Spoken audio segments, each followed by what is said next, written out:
여러분 오늘도 안녕하십시오. 이신건 TV에 찾아와 주셔서 반갑고요. 또 아주 고맙습니다.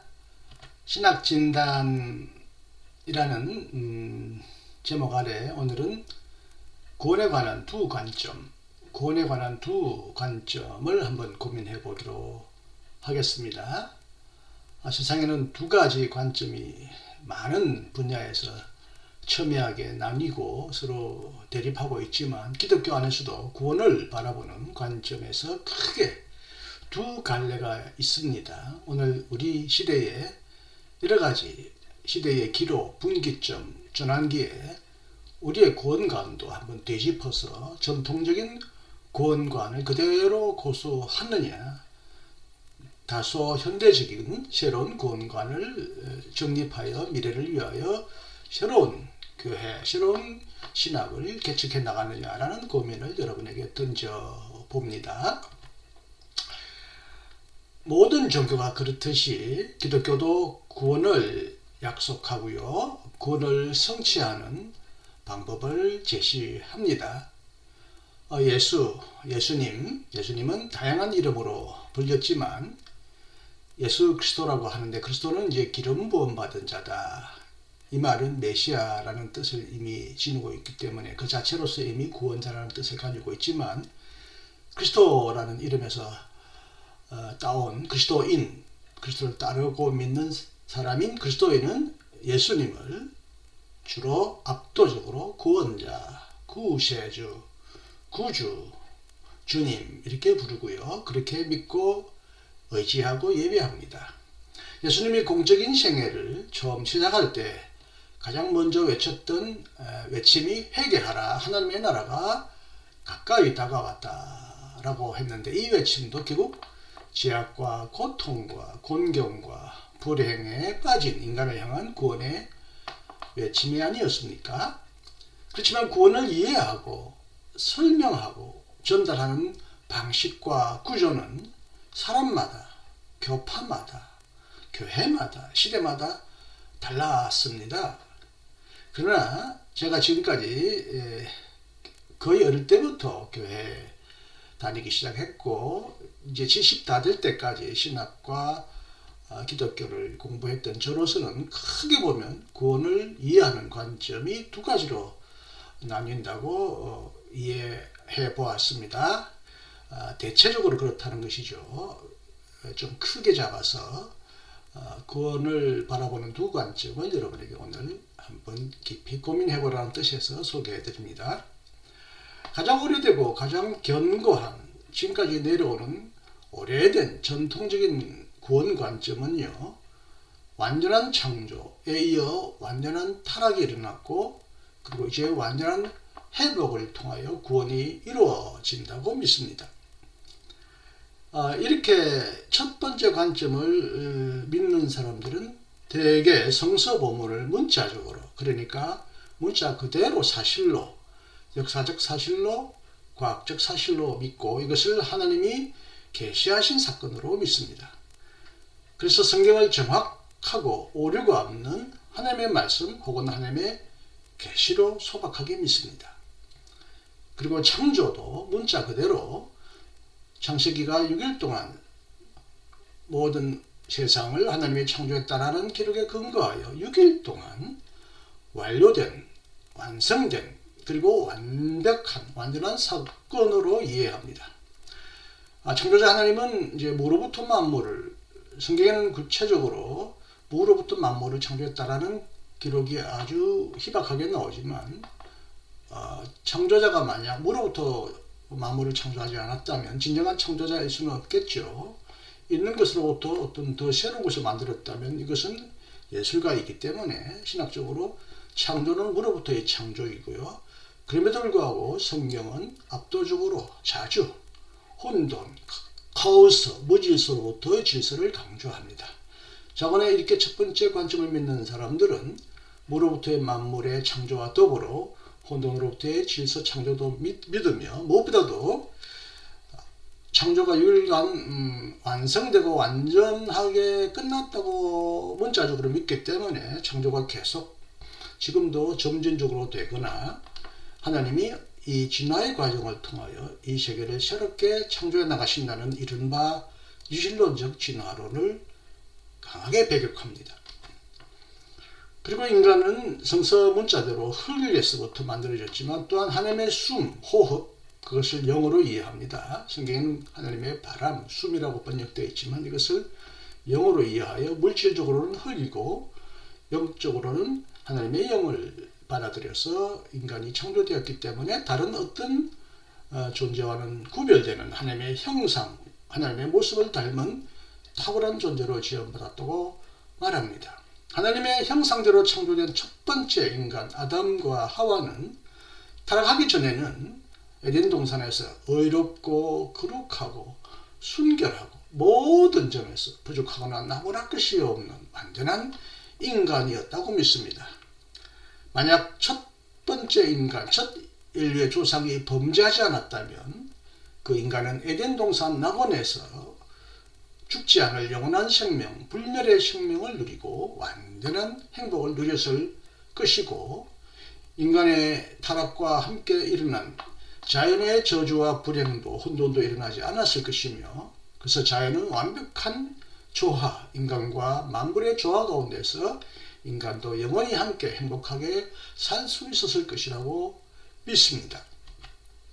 그러나 첫 번째 인간, 첫 인류는 뱀, 창세기는 사탄이라고 말하지 않지만 뱀은 말할 수 없기 때문에 사탄이 그 속에서 말을 했다라고 하는 후대의 사탄 이론을 창세기 1기에 적용하여 뱀이 첫 인간 조상을 유혹하여 그 유혹에 넘어간 인간이 타락함으로써 원초적인 완전한 하나님의 형상을 완전히 상실했고 그래서 하나님의 형상이 완전히 마귀의 형상으로 바뀌었다고 보며 그래서 영원히 살도록 창조된 인간이 죽어야 할 운명에 처하게 되었다고 믿습니다.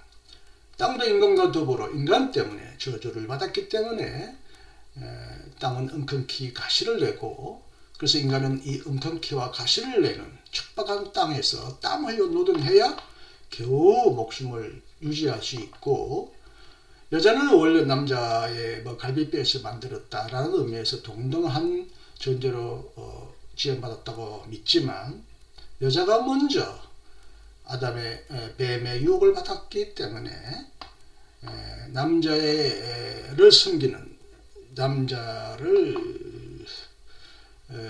받드는 그런 이제 종속적인 위치로 전락했다고 믿을 뿐만 아니라 해산의 고통도 더 심하게 감수해야 한다고 믿습니다.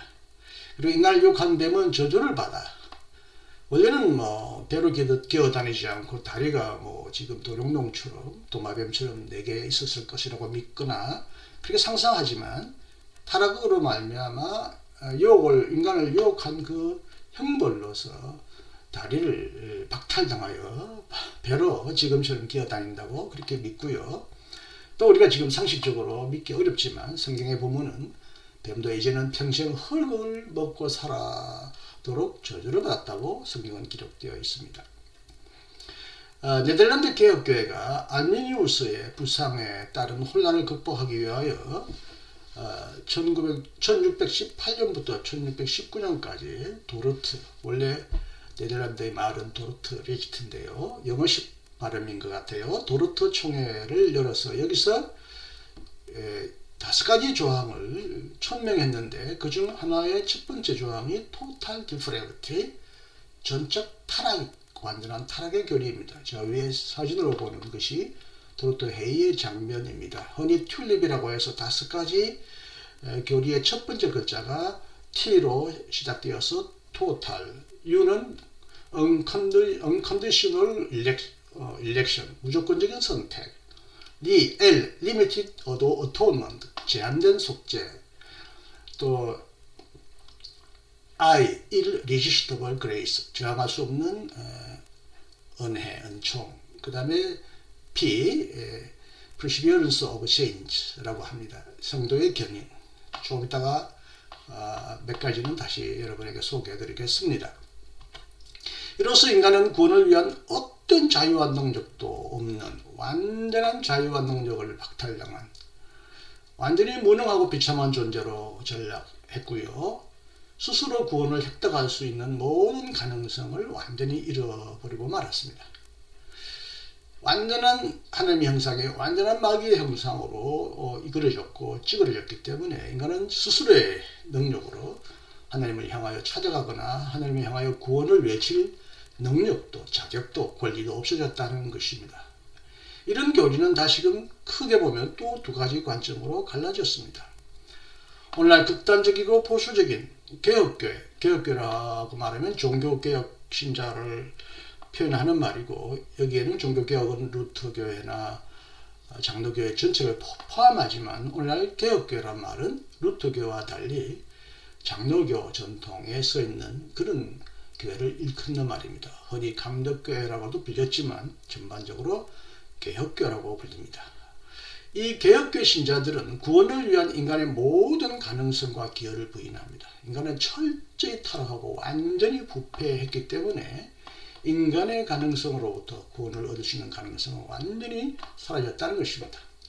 더욱이 영원전부터 혹은 타락 전이든 타락 후든 인간을 두 가지 운명으로 예정하신 하나님의 예정 이론에 근거하여 그들은 하나님의 절대적인 은혜와 선택과 결정과 그리고 이를 수용하는 인간의 믿음을 통해서만 구원을 받는다고 주장합니다.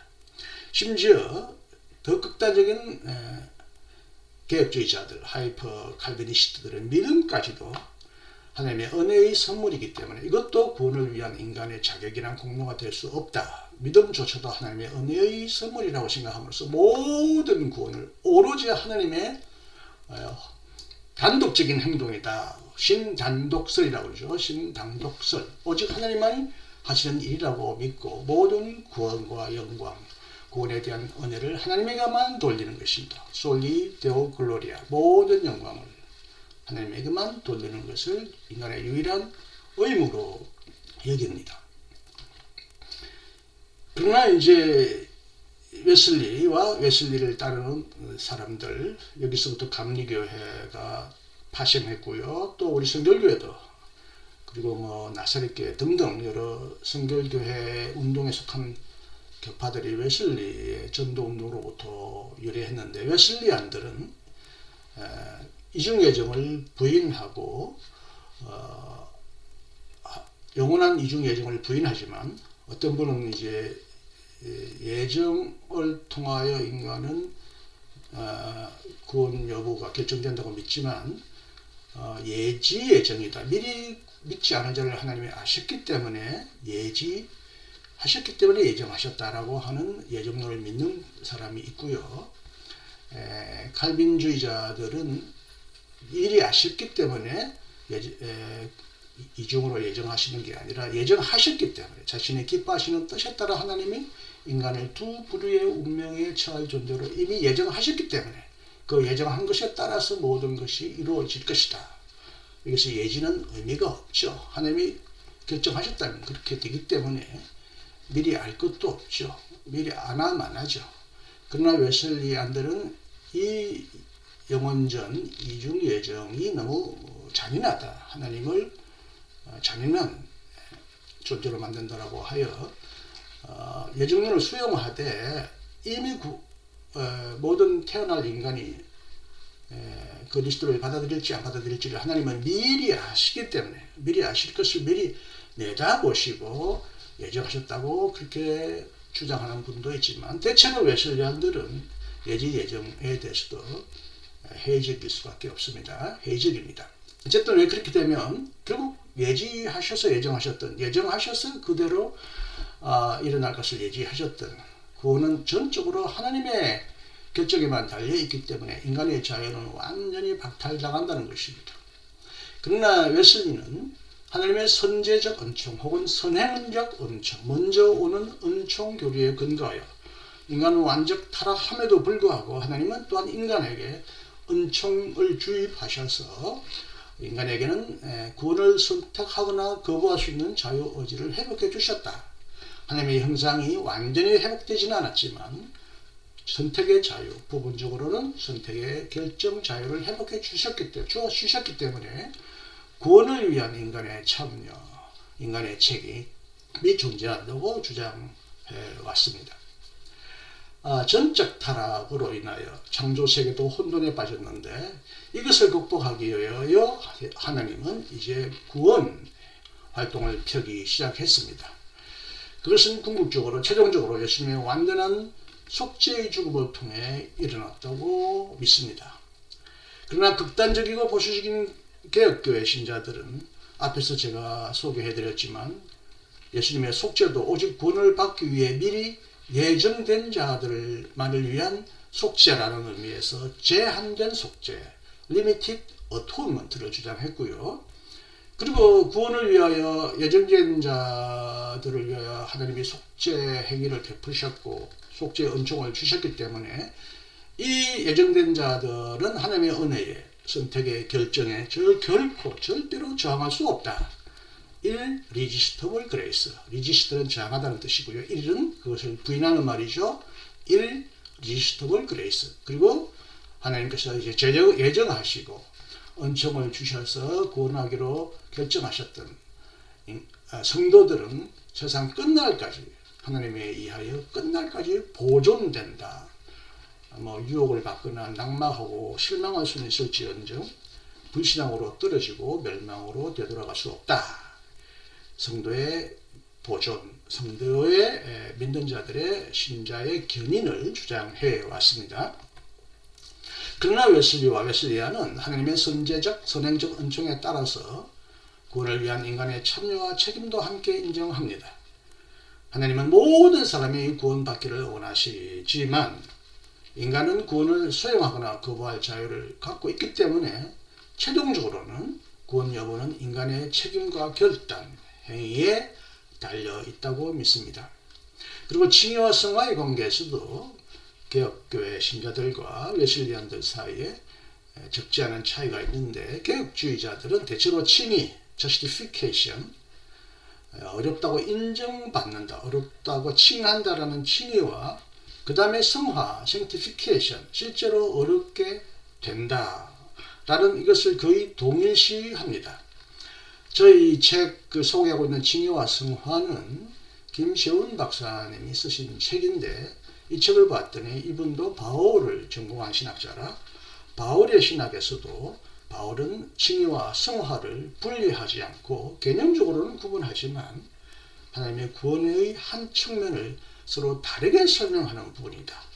어떤 때는 칭의라고 말하고 어떤 때는 성화라고 말하지만 결국은 그것은 하나의 사건이라고 설명하는 것은 개혁주의 신학과 아주 흡사한 구조를 가지고 있습니다. 그러나 웨슬리안은 칭의를 초기의 성화로 보고 어렵다고 인정을 받았지만 실제로 어렵게 되기 위하여는 성화의 과정이 일어나는데 이것은 점진적으로 일어나고 그리고 완전한 성화를 통하여 최종적으로 완성된다고 그렇게 강조합니다. 비록 종교개혁자들의 주류들이 그리고 웨슬리의 구원 이해는 서로가 현격한 차이점을 보여주고 있지만 공통점이 있다면 구원의 유일한 객관적 근거로서 거의 모든 종교개혁자들이 루터는 조금 다른 견해를 가미했지만 대부분의 종교개혁자들과 웨슬리안까지 예수님의 속죄 죽음, 만족, 하나님의 의를 만족했거나 인간의 형벌을 대신 감당했다거나 이래서 만족 대속 혹은 형벌 대속을 강조하며 구원을 그래서 태초의 창조, 죄를 짓기 이전에 태초의 순수한 완전한 창조가 상실한 타락으로 인하여 상실한 하나님의 형상을 완전히 회복하는 과정으로 이해해야 합니다. 이 만유 회복 사상은 오리게네스가 오래전부터 주장했던 아주 고전적인 이론의 하나입니다. 따라서 부활도 궁극적으로는 상실한 낙원을 회복하는 거죠.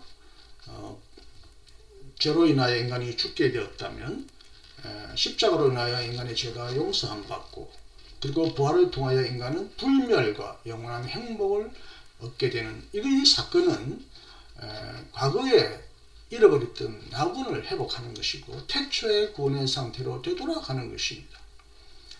이처럼 오래되고 특히 종교개혁자들이 강하게 주장해 옴으로써 정통적 교리로 굳어진 구원에 관한 첫 번째 관점은 이처럼 회복적이고 과거 회귀적이고 보수적인 성격을 띱니다. 이들은 흔히 하나님의 형상의 회복이니 낙원의 회복이니 태초의 창조의 회복이니 하는 회복이라는 말을 즐겨 사용합니다.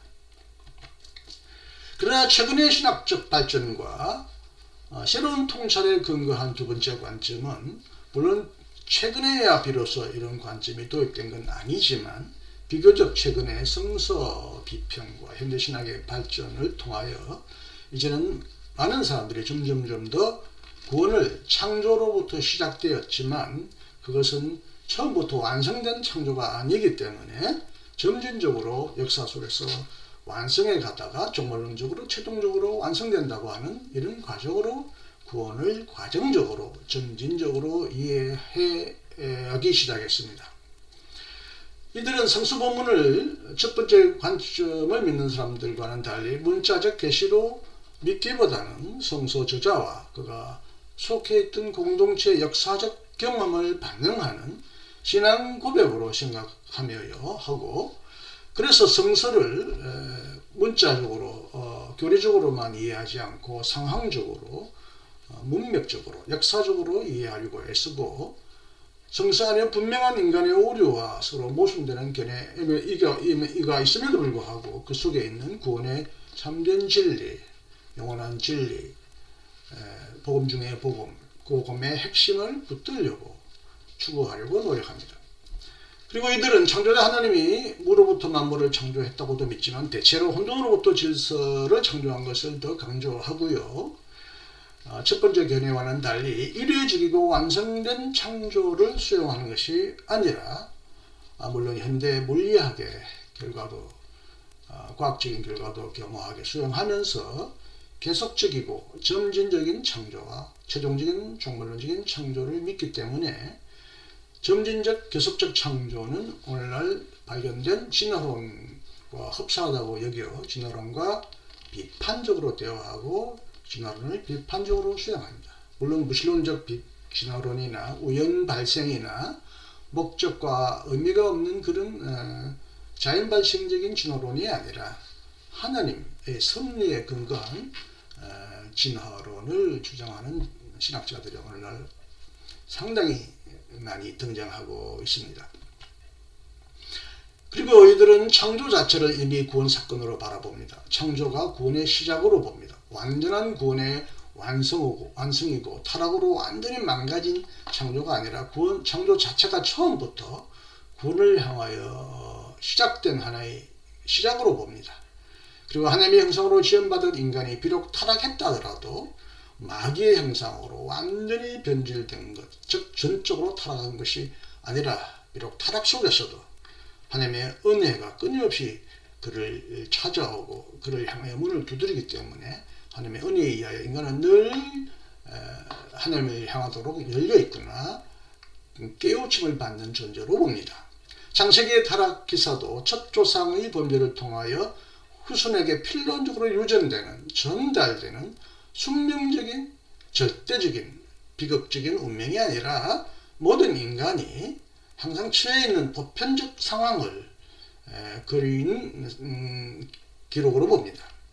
타락한 인간도 구원을 완전히 상실한 것이 아니라, 타락한 인간도 하나님의 형상을 완전히 잃어버린 것이 아니라 어느 정도 하나님의 은혜에 의하여 하나님의 형상이 보존되어 있고 인간의 자유나 혹은 양심 이런 것들이 보존되어 있기 때문에 타락한 인간도 항상 변화할 수 있고 회개할 수 있고 새로운 구원과 더 큰 구원과 최종적인 구원을 향하여 늘 새롭게 부름을 받고 갱신되고 최종적인 완성, 창조의 완성을 바라보며 나아가는 그런 종말론적인 존재로 봅니다.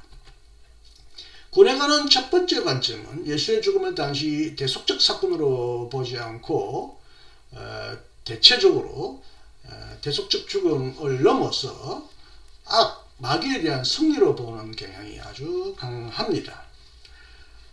첫 번째 관점은 예수의 대속으로 인하여 모든 죄가 대신 속죄되었기 때문에 그것으로 구원이 완성되었고, 그런 자들은 나중에 뭐 천국이나 천당에 들어간다고 믿고 그렇게 선포하지만, 두 번째 관점을 믿는 사람들은 하나님의 구원의 행위가 단순히 죄를 용서하고 원래 상태로 되돌리는 회복적인 관점만이 아니라 더 궁극적으로 넘어서 죄를 짓게 하는 구조학적인 것, 마귀, 사탄의 세력에 대하여서도 하나님은 승리하셨다고 주장하며, 구원이 단순히 예수의 죽음, 속죄의 죽음으로 완성된 것이 아니라 더 큰 구원, 그래서 죽음 이후의 부활, 재림, 새 창조로 이어지는 미래적인 종말론적인 구원, 흔히 이것을 글로리피케이션, 영광스럽게 된다, 변화된다.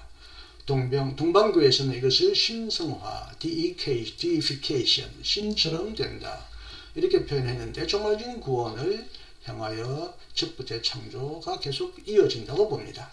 그리고 단지 인간만이 구원받거나 인간의 영혼만이 구원받는 것이 아니라 몸도 구원을 받고 전인이 구원받고 만물이 구원을 받고 만물이 화해하여 새롭게 창조된다고 믿습니다.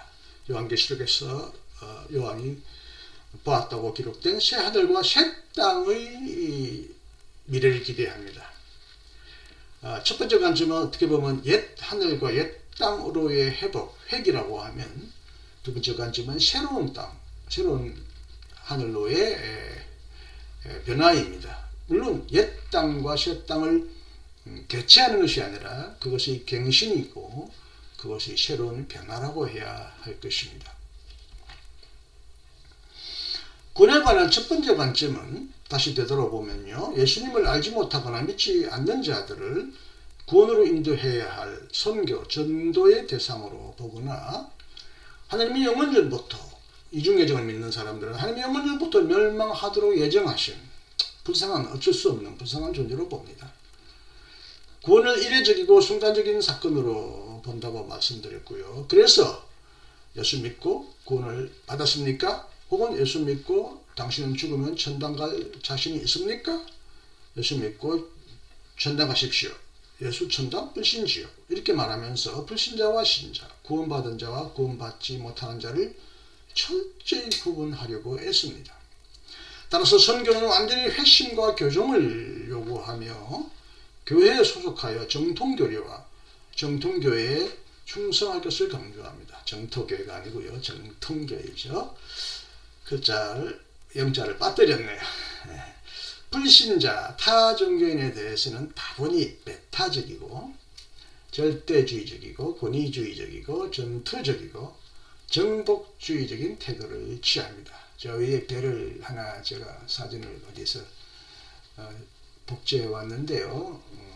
아마 유럽인들이 저렇게 배로 아메리카나 아시아 대륙으로 진출하면서 저 돛 위에다가 십자가를 걸고 이른바 미종족, 전도받지 못한, 예수님 알지 못하는 사람을 정복하고 강제로 개종하는 이런 개종, 강제 선교를 자행해 왔다는 것을 우리는 잘 알고 있습니다. 그러나 두 번째 관점, 구원에 관한 두 번째 관점을 믿는 사람들은 모든 인간을, 차이는 있지만 구원의 길을 함께 걸어가는 동료요 이웃으로 봅니다. 하나님을 믿거나 예수님을 믿거나 믿지 않거나 궁극적으로 그들은 다 하나님의 은혜 아래 있고 구원을 향하여 나가고 있는 동료 존재로 봅니다. 그러므로 불신자들을 멸망으로 예정된 존재거나 언젠가 선교의 대상으로서 구원을 받게 해야 할 존재로만 보는 것이 아니라 최종적인 구원의 길을 향하여 함께 걸어가는 자로서 그들은 최종적으로 보면 잠재적이고 익명적이고 무의식적이고 숨어있는 그리스도인으로 봅니다. 따라서 선교도 단순한 회심과 개종, 교회 소속만이 아니라 현실적이고 잠재적인 그리스도인이 현실적인 그리스도인이 되고 익명적인 그리스도인이 이름 있는 명시적 그리스도인으로, 그리고 무의식적인 그리스도인이 의식적인 그리스도인으로, 숨어있는 그리스도인이 드러나는 그리스도인이 되도록 하는 행동으로 봅니다. 그러므로 불신자와 타종교에 대해서는 대화적 설득적 태도를 취하며 그들로부터도 진리, 한 요소가 있다고 믿기 때문에 진리, 구원의 지혜를 그들로부터도 배우려는 겸손한 태도를 취합니다. 저 위에 칼라나 신부, 가톨릭 신부로서 20세기의 아주 위대한 칼바르트와 비교되는 신학의 거장인 칼라는 오래전부터 익명적 그리스도인이라는 사상을 강조했고요. 이름 없는 그리스도인, 분명히 예수님을 믿거나 고백하지 않더라도 설령 무신론자라 하더라도 하나님의 은총 아래에서 믿지 않는 자들도 익명적 이름 없는 그리스도인일 수가 있다라는 이론을 주창했고요. 이 익명적 그리스도인의 신학을 수용한 제2차 바티칸 공의회는 그래서 불신자와 타종교를 향하여 열려있는 그런 태도를 보이는 그런 하나의 획기적인 전환을 이루었습니다. 두 가지 구원 관점을 간단하게 이렇게 그림으로 도식화해보면, 첫 번째 관점은 태초의 창조는 완전한 창조였어요. 낙원. 그러나 인간이 타락함으로써 하나님의 형상을 완전히 잃어버렸고 전적으로 타락했고 낙원으로부터 완전히 쫓겨났죠. 그래서 예수 그리스도의 십자가 대속의 죽음을 통하여 인간이 다시 태초의 완전한 구원을 회복한다, 낙원을 회복한다는 이런 의미에서 어떻게 보면 순환적이고 원형적인 이런 돌고 도는 과거 회계적인 어떻게 보면 수구적 관점을 강하게 유지하고요. 그래서 이번에 첫 번째 관점을 유지하는 사람들은 신학적으로만이 아니라 정치적으로도 상당히 보수적 태도를 취하는 경향이 강합니다. 우연의 일치가 아니죠. 신학적으로도 보수면 정치적으로도 보수적인 경향을 띠게 되는 것 같아요. 두 번째 관점은 태초의 창조는 완전한 창조라고 말하지 않습니다. 그건 구원의 시작이고 완전한 창조를 향한 하나의 첫 출발이라고 봅니다. 그러다가 인간이 타락하여 창조도 혼돈에 처하고 구원의 어떤 장애 요소가 생겼지만 이것이 궁극적으로 창조의 과정을 완전히 망가뜨리거나 되돌릴 수 있는 것은 아니라는 것입니다.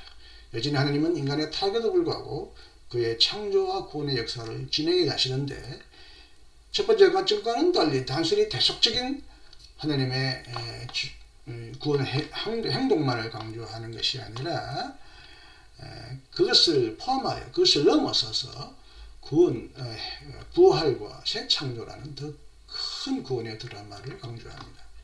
태초의 창조로부터 시작된 창조는 타락을 통하여 잠시, 그리고 지금도 방해를 받지만 최종적으로는 점진적으로 그리고 최종적으로는 궁극적으로 완전한 새 창조에 이르게 된다는 것입니다.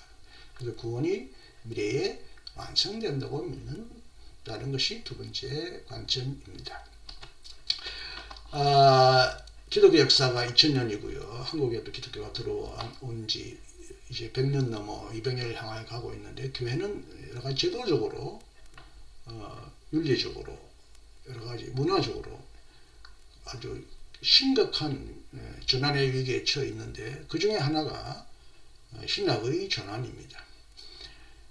2000년 동안 당연하고 익숙하다고 믿어온 교리를 그대로 믿느냐, 새로운 신학의 발전과 혹은 현대 문화의 혹은 현대 학문의 발전과 호흡을 맞추면서 새로운 틀로 구원을 설명하고 싶지 않느냐, 교회도 이 엄중한 선택의 기로 위에 서 있다고 봅니다.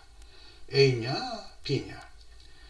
제가 첫 썸네일, 첫 화면에는 전통과 현대라고 굳이 이렇게 이분법적으로 나눴지만, 전통과 현대의 대결만을 의미하는 것은 아닙니다. 전통 속에서도 혁신적인 것이 있고 혁신적인 것 속에서도 전통적인 것이 있기 때문에 저는 여기서는 다시 A와 B로 나눴습니다. 이 길로 갈 것이냐 저 길로 갈 것이냐, 제3의 길은 없습니다. 되돌아가는 길도 없습니다. 구원의 두 관점에서 어정쩡하게 선택하지 못하거나 방황하는 교회, 그리고 수고적이고 과거 회계적인 교회는 전통의 장점과 진리를 버리지 않으면서도 미래를 향하여 혁신해 나가는 길을 택해야 할 것이라고 저는 강하게 주장하며 여러분에게 그런 길을 권면해 드립니다. 네, 부족한 강의를 끝까지 경청해 주셔서 감사합니다.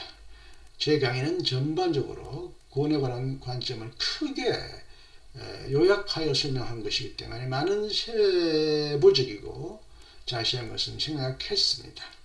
여러분이 이런 관점 아래 성경과 기독교 신앙을 다시 재검토하면서 여러분이 합당하다고 믿고 옳다고 믿는 참된 구원의 도리를 발견하셔서 기로에 서 있는 이 한국교회의 미래를 열어가는 훌륭한 진리의 안대자, 진리의 빛이 다 되시기를 간절히 기원하는 생각으로 이 방송을 마칩니다. 여러분 오늘도 안녕하시고요. 하나님의 구원의 역사의 안에서 날로 점진적으로 그리고 획기적으로 성장 발전하시면서 날로 하나님께 더 큰 영광을 돌리는 하루하루가 되기를 진심으로 기원합니다. 여러분 안녕히 계십시오. 감사합니다. 이신건이었습니다.